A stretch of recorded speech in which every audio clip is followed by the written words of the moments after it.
شروع اللہ کے نام سے جو بڑا مہربان اور نہایت رحم کرنے والا ہے۔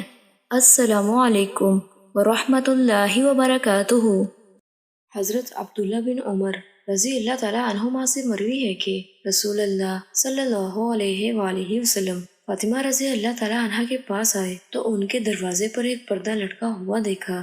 آپ اندر داخل نہیں ہوئے، کم ہی تھا کہ آپ آئیں، اور سب سے پہلے فاطمہ رضی اللہ تعالیٰ عنہ کے پاس نہ آئیں۔ علی رضی اللہ تعالیٰ عنہ آئے تو فاطمہ رضی اللہ تعالیٰ عنہ کو پریشان دیکھا۔ کہنے لگے تمہیں کیا ہوا؟ کہنے لگی نبی صلی اللہ علیہ وآلہ وسلم میری طرف آئے تھے لیکن اندر داخل نہیں ہوئے۔ علی رضی اللہ تعالیٰ عنہ آپ کے پاس آئے اور کہنے لگے اے اللہ کے رسول صلی اللہ علیہ وآلہ وسلم، فاطمہ پر یہ بات گراں گزری ہے کہ آپ اس کے پاس آئے لیکن اندر داخل نہیں ہوئے۔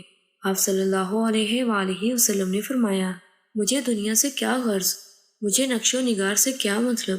علی رضی اللہ تعالیٰ عنہ فاطمہ رضی اللہ تعالیٰ عنہ کی طرف گئے اور انہیں رسول اللہ صلی اللہ علیہ وآلہ وسلم کی بات بتائی۔ فاطمہ رضی اللہ تعالیٰ عنہ کہنے لگیں رسول اللہ صلی اللہ علیہ وآلہ وسلم سے پوچھئے وہ اس پردے کے بارے میں کیا حکم دیتے ہیں۔ آپ صلی اللہ علیہ وآلہ وسلم نے فرمایا فاطمہ سے کہو وہ اسے بنی فلاں کی طرف بھیج دے۔